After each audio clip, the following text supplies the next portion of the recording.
5 Dasar Kebijakan Kesehatan yang terdiri dari saya, Grace Karyana Amalo, dengan NIM 2407010029. Dan saya Sarana Filiu dengan NIM 2401070115. Saya Patriana Olivia dengan NIM 2407010019. Dan saya Anggi Juliana Febrianti dengan NIM 2407010020. Di sini kami akan menjelaskan mengenai berbagai model dasar kebijakan kesehatan. Baik, yang pertama saya akan menjelaskan tentang model sistem. Jadi, model sistem memandang kebijakan publik sebagai hasil dari interaksi antara berbagai komponen dalam suatu sistem.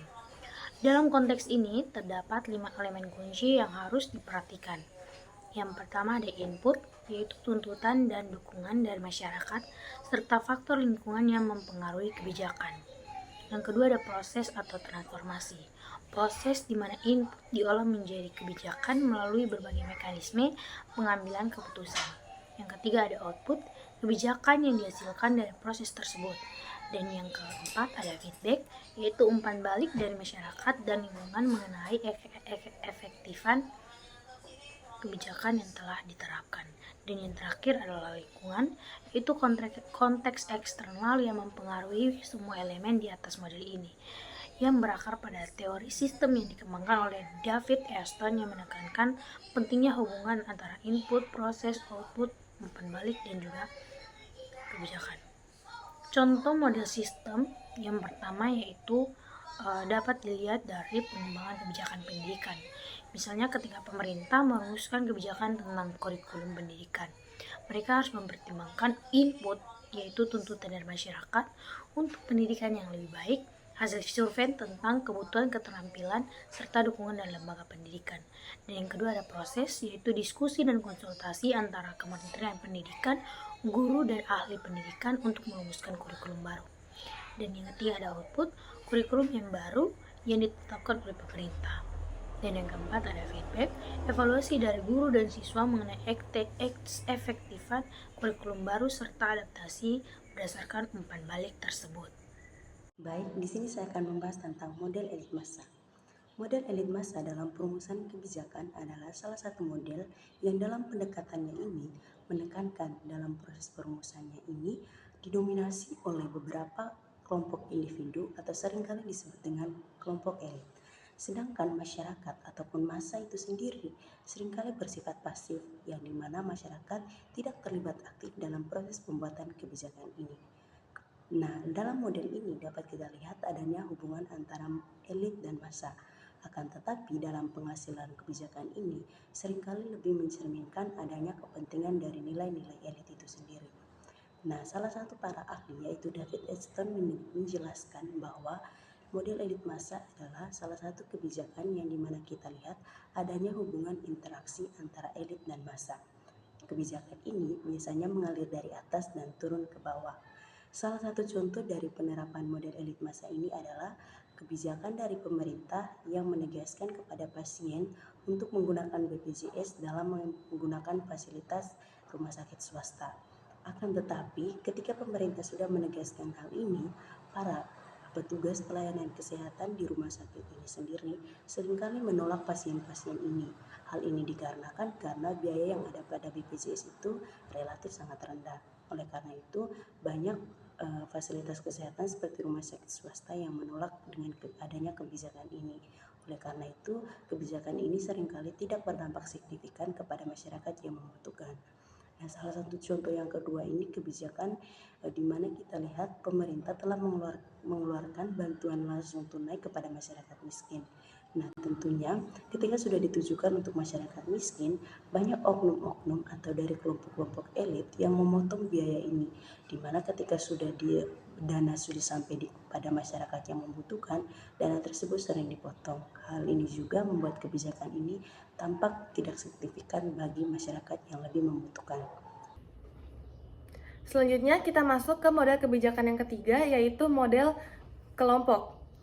Model kelompok ini menggambarkan bahwa kebijakan publik itu dihasilkan dari perjuangan dan interaksi berbagai kelompok dengan kepentingan yang berbeda-beda. Menurut Thomas R.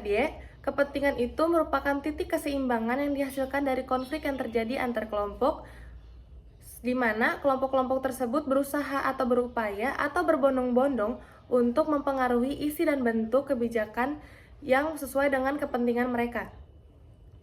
Proses model kelompok ini seringkali melibatkan proses tawar-menawar atau negosiasi dan pembentukan koalisi antar kelompok yang berbeda-beda untuk mencapai kesepakatan.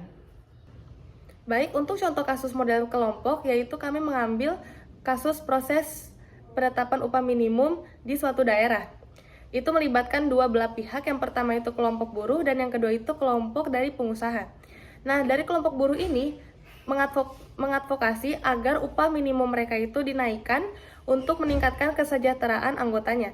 Sedangkan kelompok pengusaha itu tidak setuju karena mereka itu khawatir akan meningkatnya biaya operasional. Nah, dalam kasus tersebut, pemerintah yang sudah mendengar desas-desus tersebut, pemerintah itu pun mengambil jalan tengah, yaitu mempertemukan kedua belah pihak sehingga semua argumen-argumen yang ada itu didiskusikan bersama-sama. Nah, dalam proses diskusi tersebut terjadilah proses negosiasi atau tawar-menawar yang telah kami katakan tadi, di mana kedua belah pihak itu memaparkan tuntutan dari buruh dan kemampuan dari pengusaha sehingga mereka mengambil jalan tengah atau hasil akhirnya, yaitu kebijakan upah minimum itu ditetapkan yang mencerminkan keseimbangan antara kepentingan buruh dan kepentingan dari pengusaha tersendiri. Di sini saya akan menjelaskan tentang model rasional. Nah, model rasional menurut David Easton itu, model ini melibatkan beberapa kata kunci. Yang pertama yaitu identifikasi masalah. Identifikasi masalah adalah menentukan dan mengidentifikasi masalah yang perlu diatasi dengan jelas. Yang kedua yaitu pengumpulan data. Pengumpulan data adalah mengumpulkan informasi yang relevan untuk memahami konteks dan penyebab dari masalah tersebut. Yang ketiga yaitu pengembangan alternatif. Pengembangan alternatif adalah menciptakan berbagai alternatif atau solusi untuk mengatasi masalah tersebut. Masalah yang diidentifikasi. Yang berikut yaitu evaluasi alternatif adalah menilai konsekuensi dari masing-masing alternatif berdasarkan kriteria tertentu seperti efisiensi biaya dan manfaat sosial. Yang berikut adalah pemilihan alternatif terbaik. Pemilihan alternatif terbaik adalah memilih solusi yang paling efektif dan efisien berdasarkan hasil evaluasi. Yang berikut yaitu implementasi dan evaluasi kebijakan. Implementasi dan evaluasi kebijakan adalah melaksanakan dan melakukan evaluasi berkala untuk memastikan efektivitasnya. Yang berikut adalah contoh paparan model rasional yang dapat kita lihat dari pembangunan Laban Center Park oleh pemerintah Kabupaten Gresik. Dalam proses ini yang pertama yaitu identifikasi masalah. Identifikasi masalah contohnya itu pemerintah mengidentifikasi kebutuhan akan pusat perekonomian baru untuk meningkatkan aktivitas perekonomian masyarakat setempat. Yang berikut yaitu contoh pengumpulan data. Contohnya itu data mengenai potensi ekonomi dikumpulkan untuk memahami konteks dan desain untuk pusat perekonomian dipertimbangkan. Yang berikut yaitu evaluasi alternatif. Nah, contohnya itu setiap alternatif dinilai berdasarkan biaya, manfaat, dan dampaknya baik terhadap masyarakat. Yang berikut yaitu pemilihan alternatif. Pemilihan alternatif terbaik. Contohnya itu pemerintah memilih solusi yang dianggap paling sesuai untuk contohnya itu pemerintah memilih solusi yang paling dianggap baik atau sesuai untuk meningkatkan perekonomian di desa. Yang terakhir, implementasi dan evaluasi kebijakan. Contohnya itu setelah pembangunan, pemerintah memantau dampak dari Laban Center Park ini terhadap perekonomian lokal. Nah, model rasional juga adalah suatu kerangka konsekuensi yang digunakan untuk menganalisis dan memahami perilaku manusia dalam membuat keputusan. Nah, model ini berdasarkan pada asumsi bahwa manusia adalah makhluk rasional yang membuat keputusan berdasarkan pembangunan dari pembangunan berdasarkan pikiran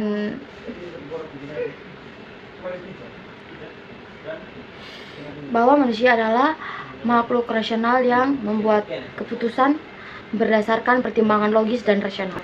Nah, ada juga komponen dari model rasional. Yang pertama itu tujuan. Manusia itu memiliki tujuan yang jelas dan spesifik yang yang ingin dicapai. Yang kedua, alternatif. Manusia memiliki beberapa alternatif untuk mencapai tujuannya. Yang ketiga itu kriteria. Di sini kriteria adalah manusia memiliki kriteria yang jelas untuk mengembangkan alternatif. Yang keempat itu pilihan. Manusia membuat pilihan berdasarkan evaluasi alternatif. Yang kelima yaitu model inkrementalis. Model inkremental dalam kebijakan publik adalah pendekatan yang menekankan pada perubahan bertahap dan pragmatis dalam pembuatan kebijakan.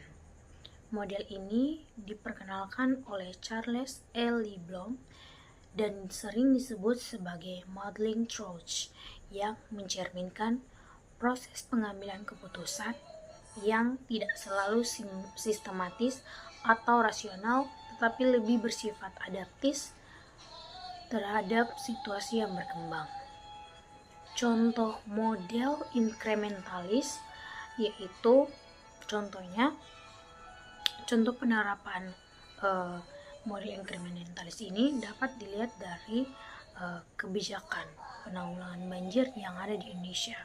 Dalam hal ini, pemerintah mungkin tidak merancang solusi yang komprehensif untuk mengatasi banjir, tetapi melakukan penyesuaian terhadap kebijakan dan juga terhadap kebijakan yang sudah ada, seperti meningkatkan kapasitas drainase atau memperbaiki infrastruktur yang ada berdasarkan evaluasi sebelumnya.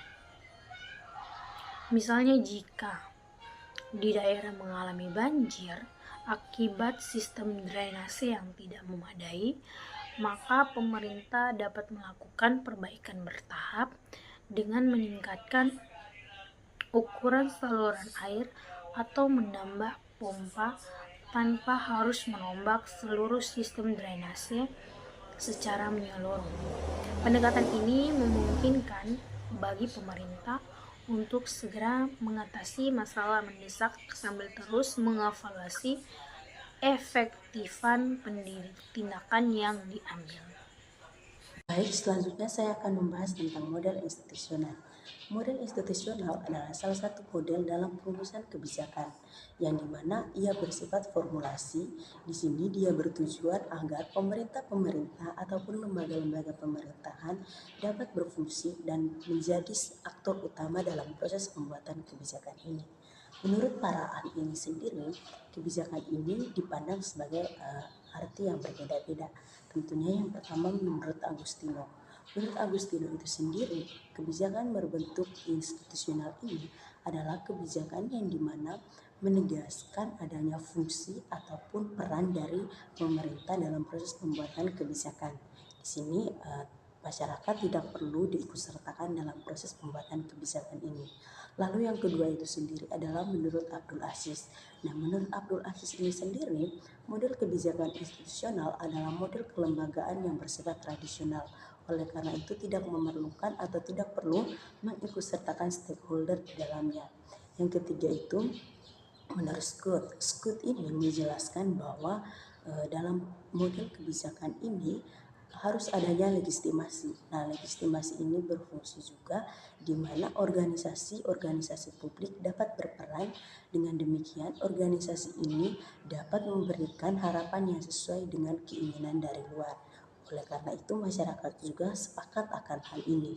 Nah, begitulah tanggapan dari beberapa para ahli yang menjelaskan tentang model institusional.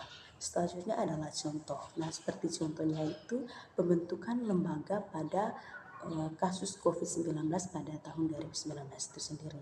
Nah, pembentukan lembaga ataupun gugus kecil dalam penanganan kasus ini dibentuk atau diformulasikan oleh Badan Menko Pembangunan Manusia dan Kebudayaan itu sendiri.